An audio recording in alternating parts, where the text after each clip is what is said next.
اعوذ باللہ من الشیطان الرجیم بسم اللہ الرحمن الرحیم معزز سامعین السلام علیکم ورحمۃ اللہ وبرکاتہ۔ قرآن مجید فرقان حمید کے ترجمہ اور تفسیر کے ساتھ آپ کے سامنے حاضر ہیں۔ آج ہم سورۃ البقرہ اس کی آیت نمبر 34 سے شروع کریں گے۔ آئیے اپنے سبق کا آغاز کرتے ہیں۔ بسم اللہ الرحمن الرحیم۔ وَإِذْ قُلْنَا لِلْمَلَائِكَةِ اسْجُدُوا لِآدَمَ فَسَجَدُوا إِلَّا إِبْلِيسَ أَبَى وَاسْتَكْبَرَ وَكَانَ مِنَ الْكَافِرِينَ۔ اس آیہ کریمہ کا ترجمہ یوں ہے: اور جب ہم نے حکم دیا فرشتوں کو کہ آدم علیہ السلام کو سجدہ کرو تو سب نے سجدہ کیا سوائے ابلیس کے۔ اس نے انکار کیا اور تکبر کیا اور ہو گیا کافروں میں سے۔ اس آیہ کریمہ کے اندر رب تعالیٰ نے حضرت آدم علیہ السلام آپ کی عظمت شان کے اظہار کے لیے فرشتوں کو حضرت آدم علیہ السلام کے سامنے سجدہ کرنے کا حکم ارشاد فرمایا۔ اب جو سجود ہے اس کا لغوی معنی ہے عاجزی، اور شرعی معنی عبادت کے ارادہ سے زمین پر پیشانی کو رکھنا۔ اب یہاں پر جو رب تعالیٰ نے فرشتوں کو حضرت آدم علیہ السلام آپ کے لیے سجدے کا حکم ارشاد فرمایا ہے، یا تو وہ سجدہ شرعی معنی کے اندر ہے یا لغوی معنی کے اندر ہے۔ اور اگر شرعی معنی کے اندر اس سجدہ کو لیں تو اس کا مفہوم یوں بنے گا کہ فرشتوں کو جو رب تعالیٰ نے سجدے کا حکم ارشاد فرمایا ہے وہ سجدہ در حقیقت اللہ تعالیٰ کی ذات کو ہی تھا، لیکن حضرت آدم علیہ السلام آپ کو اس سجدے کے لیے قبلہ بنایا گیا۔ اور اس کی تائید ایک حدیث مبارکہ کرتی ہے جو مسلم شریف کے اندر موجود ہے۔ حضرت ابو ہریرہ رضی اللہ تعالی عنہ نبی اکرم صلی اللہ علیہ وسلم آپ سے روایت فرماتے ہیں کہ آپ نے ارشاد فرمایا کہ جب ابن آدم آیت سجدہ پڑھ کر سجدہ کرتا ہے تو شیطان اس سے جدا ہو کر رونے لگتا ہے اور کہتا ہے کہ ہائے افسوس کہ ابن آدم کو سجدہ کا حکم دیا گیا تو اس نے سجدہ کیا اور وہ جنت کا مستحق ہو گیا، مجھے سجدے کا حکم ملا، میں نے انکار کیا، بس میں دوزخ کا مستحق ہو گیا۔ تو اس سے معلوم ہوا کہ حضرت آدم علیہ السلام آپ کو سجدہ کرنے کا حکم جو رب تعالیٰ نے فرشتوں کو دیا تھا وہ سجدہ شرعی معنی کے اندر تھا، لیکن مسجود لہو اللہ تعالیٰ کی ذات تھی اور حضرت آدم علیہ السلام آپ کو قبلہ بنایا گیا تھا،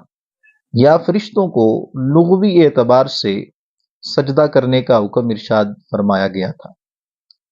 یعنی کہ حضرت آدم علیہ السلام آپ کو سلام کرنے،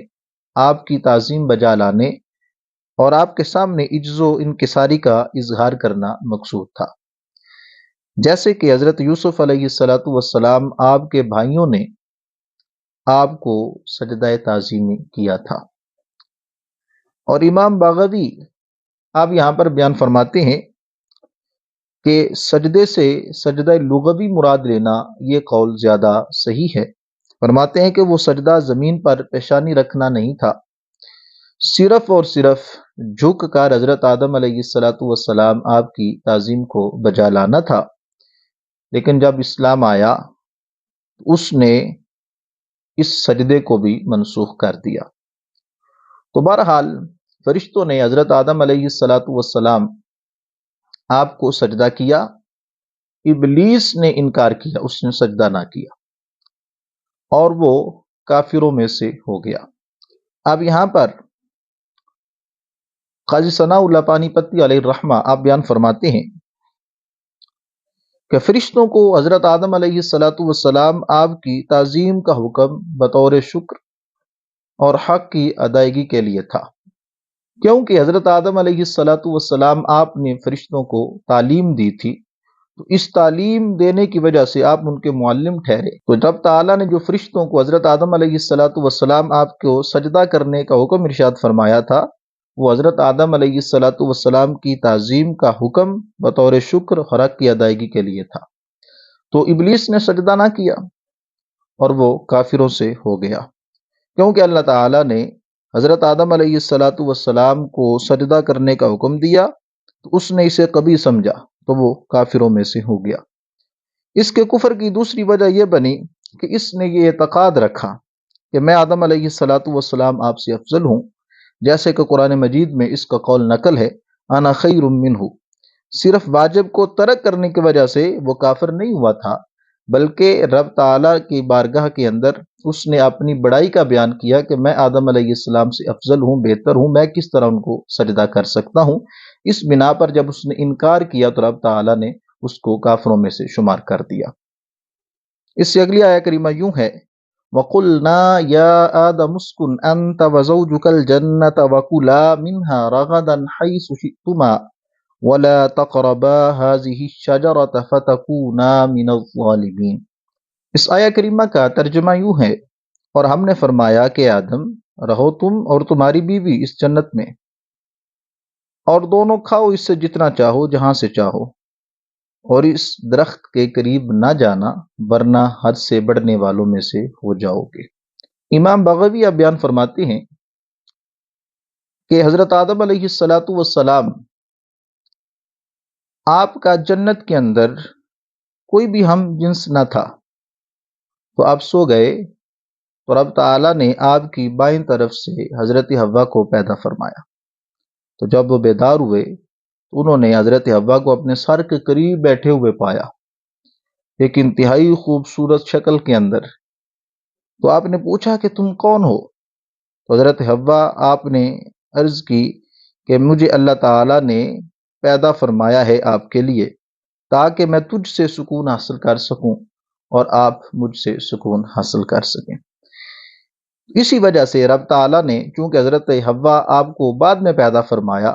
تو ابتداءً اس آیہ کریمہ کے اندر رب تعالیٰ نے صرف حضرت آدم علیہ السلام آپ کا ذکر فرمایا اور فرمایا وَقُلْنَا يَا آدَمُ اسْكُنْ أَنْتَ وَزَوْجُكَ، پہلے آپ کا ذکر فرمایا۔ تو پھر راغدن کا لفظ جو رب تعالیٰ نے بیان فرمایا کہ سیر ہو کر جہاں سے چاہو تم کھا سکتے ہو،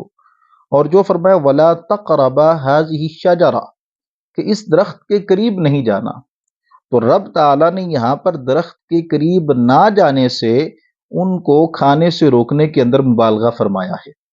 یعنی کہ جب تم اس کے قریب نہ جاؤ گے، معلوم ہوا جس کے قریب جانے سے روکا گیا ہے تو دراصل اس کے کھانے سے رب تعالیٰ نے منع فرمایا ہے، اگر تم نے ایسا کیا تو حد سے بڑھنے والوں میں سے ہو جاؤ گے۔ ہذہ شجرہ لفظ شجر کو بیان فرمایا ہے، اس کی تفسیر کے اندر مفسرین اکرام آپ کا اختلاف ہے۔ بعد یہ بیان فرماتے ہیں کہ اس شجر سے مراد حضرت ابن عباس رضی اللہ تعالی عنہما آپ کے قول کے مطابق گندم کا خوشہ ہے۔ حضرت عبداللہ بن مسعود رضی اللہ تعالی عنہ آپ بیان فرماتے ہیں کہ اس شجر سے مراد انگور ہے، اور حضرت علی رضی اللہ تعالی عنہ آپ کے نزدیک اس سے مراد کافور ہے۔ تو بعض علماء بیان فرماتے ہیں کہ یہاں پر جو نہیں ہے وہ جنس شجر پر تھی، اور بعض فرماتے ہیں کہ کوئی مخصوص درخت تھا، اور اس کے بعد رب تعالیٰ نے ارشاد فرمایا کہ اگر تم اس کے قریب گئے، یعنی تم نے اس سے کچھ کھا لیا، تو تم حد سے بڑھنے والوں میں سے ہو جاؤ گے۔ اس سے اگلی آیہ کریمہ یوں ہے فَأَزَلَّهُمَا الشَّيْطَانُ عَنْهَا فَأَخْرَجَهُمَا مِمَّا كَانَ فِيهِ وَقُلْنَا اهْبِطُوا بَعْضُكُمْ لِبَعْضٍ عَدُوٌّ وَلَكُمْ فِي الْأَرْضِ مُسْتَقَرٌّ وَمَتَاعٌ إِلَىٰ حِينٍ۔ اس کا ترجمہ یوں ہے، پھر پھسلا دیا انہیں شیطان نے اس درخت کے باعث، اور نکلوا دیا ان دونوں کو وہاں سے جہاں وہ تھے، اور ہم نے فرمایا اتر جاؤ، تم ایک دوسرے کے دشمن ہوگے، اور اب تمہارا زمین میں ٹکانا ہے اور فائدہ اٹھانا ہے مقرر وقت تک۔ تو اس کا مفہوم یوں ہے کہ رب تعالیٰ نے بیان فرمایا فَأَزَلَّهُمَا الشَّيْطَانُ عَنْهَا، یعنی کہ شیطان نے اس درخت کے باعث، اس درخت کی وجہ سے ان دونوں کو پھسلا دیا۔ چونکہ رب تعالیٰ نے ارشاد فرمایا تھا کہ اس درخت کے قریب نہیں جانا، تو شیطان نے وسوسہ ڈال کر ان کو اس کے کھانے پر آمادہ کیا۔ تو جب انہوں نے اس درخت سے کھا لیا تو رب تعالیٰ نے جو چیزیں پوشیدہ رکھی تھیں وہ ظاہر ہو گئیں۔ جب وہ ظاہر ہو گئیں تو رب تعالیٰ نے ارشاد فرمایا کہ اب تم جنت سے اتر جاؤ۔ اب شیطان نے حضرت آدم علیہ السلام، حضرت حوا آپ کے سامنے قسمیں اٹھائیں، وَقَاسَمَهُمَا إِنِّي لَكُمَا لَمِنَ النَّاصِحِينَ، جس کو قرآن پاک نے ذکر کیا، اور یہ انداز اس نے اپنایا کہ تم کو اس لیے روکا گیا ہے، اگر تم نے یہ کھا لیا تو تمہیں دائمی زندگی مل جائے گی۔ اس طرح کی چیزیں ان کے سامنے رکھیں اور وسوسہ ڈالنے کی کوشش کی، اور اب تعالیٰ کی مشیت میں یہ تھا تو حضرت آدم علیہ السلام آپ نے اسے کھا لیا، حضرت حوا نے بھی کھا لیا۔ تو جن چیزوں کو رب تعالیٰ نے چھپایا تھا یعنی شرم گاہیں، وہ ظاہر ہو گئیں۔ تو رب تعالیٰ نے ارشاد فرمایا کہ تم اتر جاؤ، کیونکہ تم ایک دوسرے کے دشمن ہو، اور تمہارا اس زمین پر ایک مقررہ وقت تک رہنا اور نفع حاصل کرنا ہے۔ اس کے اندر رب تعالیٰ کی حکمتیں ہیں جو رب تعالیٰ ہی خوب بہتر جانتا ہے۔ اس سے اگلی آیہ کریمہ یوں ہے فَتَلَقَّى آدَمُ مِن رَّبِّهِ كَلِمَاتٍ فَتَابَ عَلَيْهِ إِنَّهُ هُوَ التَّوَّابُ الرَّحِيمُ، جس کا ترجمہ یوں ہے پھر سیکھ لیے آدم علیہ السلام نے اپنے رب سے چند کلمے، اللہ نے ان کی توبہ قبول کی، اور بے شک وہی توبہ قبول کرنے والا نہایت رحم کرنے والا ہے۔ تو حضرت آدم علیہ السلام جب آپ کو زمین پر اتارا گیا اور حضرت حوا کو زمین پر اتارا گیا، تو اس کے بعد حضرت آدم علیہ السلام ہر لمحے رب تعالیٰ کی یاد کے اندر مشغول رہتے۔ تو رب تعالیٰ نے پھر آپ کو وہ کلمے سکھائے، اور جن کا ذکر مفسرین کرام نے بیان فرمایا ہے۔ بعد نے کہا کہ ان کلمات سے مراد یہ ہے ربنا ظلمنا انفسنا وَإِن لَّمْ تَغْفِرْ لَنَا وَتَرْحَمْنَا لَنَكُونَنَّ مِنَ الْخَاسِرِينَ، یہ وہ کلمات تھے بعد نے کہا کہ جن کو حضرت آدم علیہ السلام آپ نے سیکھا، اور پھر رب تعالیٰ کی بارگاہ میں دعا کی، تو رب تعالیٰ نے آپ کی توبہ کو قبول فرمایا، اور بے شک اللہ ہی توبہ قبول کرنے والا اور رحم فرمانے والا ہے۔ اس کے بعد اگلی آیہ کریمہ یوں ہے قُلْنَا اهْبِطُوا مِنْهَا جَمِيعًا فَإِمَّا يَأْتِيَنَّكُم مِّنِّي هُدًى فَمَن تَبِعَ هُدَايَ فَلَا خَوْفٌ عَلَيْهِمْ وَلَا هُمْ يَحْزَنُونَ، جس کا ترجمہ یوں ہے کہ ہم نے حکم دیا اتر جاؤ اس جنت سے سب کے سب، پھر اگر تمہارے پاس میری طرف سے پیغام ہدایت آئے تو جس نے پیروی کی میری ہدایت کی، انہیں نہ کوئی خوف ہوگا اور نہ وہ غمگین ہوں گے۔ اب یہاں پر مفسرین کرام بیان فرماتے ہیں جو پچھلی آیہ کریمہ کے اندر اترنے کا حکم ارشاد فرمایا گیا تھا، اور یہاں پر پھر دوبارہ اترنے کا حکم ارشاد فرمایا گیا ہے، تو اس سے مراد یہ ہے کہ پچھلی آیہ کریمہ کے اندر جو اترنے کا حکم ہے اس سے مراد ہے جنت سے اترنا، اور یہاں پر آسمان دنیا سے نیچے تشریف لانے کا بیان ہے۔ اور بعد نے کہا کہ یہ جو آیہ کریمہ ہے اس کے اندر جو اترنے کا حکم ہے یہ پچھلے حکم کی تاکید کے لیے ہے، اور بعد نے بیان فرمایا کہ اس آیہ کریمہ کے اندر جو اترنے کا حکم بیان فرمایا گیا ہے اس کا مقصود اور ہے، اور پہلی آیہ کریمہ کے اندر جو بیان تھا اس کا مقصود اور تھا۔ پہلی آیہ کریمہ کے اندر جو جنت سے نیچے آنے کا حکم ہے اس کا مقصود معصیت پر سزا دینا تھا، اور یہاں پر جو رب تعالیٰ نے ارشاد فرمایا ہے وَقُلْنَا اهْبِطُوا مِنْهَا جَمِيعًا، اس سے مراد حضرت آدم علیہ السلام آپ کی اولاد کو مکلف بنانا ہے۔ تو پھر رب تعالیٰ کا جو فرمان ہے فَإِمَّا يَأْتِيَنَّكُم مِّنِّي هُدًى فَمَن تَبِعَ هُدَايَ، اس سے مراد کیا ہے؟ تو مفسرین کرام بیان فرماتے ہیں اس سے مراد رسول اور کتاب ہے، کہ جب میرے رسول میری کتابیں لے کر تمہارے پاس آ جائیں تو جو ان کی پیروی کرے گا، ان پر ایمان لائے گا، تو میں ان کو اجر یہ دوں گا کہ دنیا کے اندر ان کو کسی قسم کا خوف نہیں ہوگا، اور بروز قیامت وہ غمگین نہیں ہوں گے۔ پھر رب تعالیٰ نے اگلا مرحلہ بیان فرمایا کہ حضرت آدم علیہ السلام آپ کی اولاد کو خطاب فرمایا کہ جب تمہارے پاس میرے رسول آئیں گے، میری طرف سے کتابیں لے کے آئیں گے، صحیفے لے کے آئیں گے، تو اگر تم نے ان کی پیروی کی، ان پر ایمان لایا اور ان کتابوں کو پڑھا، ان پر عمل کیا، تو پھر میں انعام یہ دوں گا کہ دنیا کے اندر تمہیں خوف نہیں ہوگا، اور قیامت والے دن تمہیں کسی قسم کا غم نہیں ہوگا۔ اس سے اگلی آیہ کریمہ کے اندر جو منکرین ہیں، جو تکذیب کرنے والے ہیں، ان کے عذاب کو بھی رب تعالیٰ نے بیان فرمایا۔ اگلی آیہ کریمہ یوں ہے، والذین کفروا وکذبوا بآیاتنا اولئک اصحاب النار هم فیہا خالدون۔ اب اس کا ترجمہ یوں ہے، اور جنہوں نے کفر کیا اور جھٹلایا ہماری آیتوں کو تو وہ دوزخی ہیں اور ہمیشہ اس میں رہیں گے۔ والذین کفروا وکذبوا بآیاتنا، یہ معطوف ہے پچھلی آیہ کریمہ کے اندر جو رب تعالیٰ کا فرمان ہے فمن تبع ہدایا، اس پر۔ اس کا معنی یہ بنے گا کہ جنہوں نے میری ہدایت کی اتباع نہ کی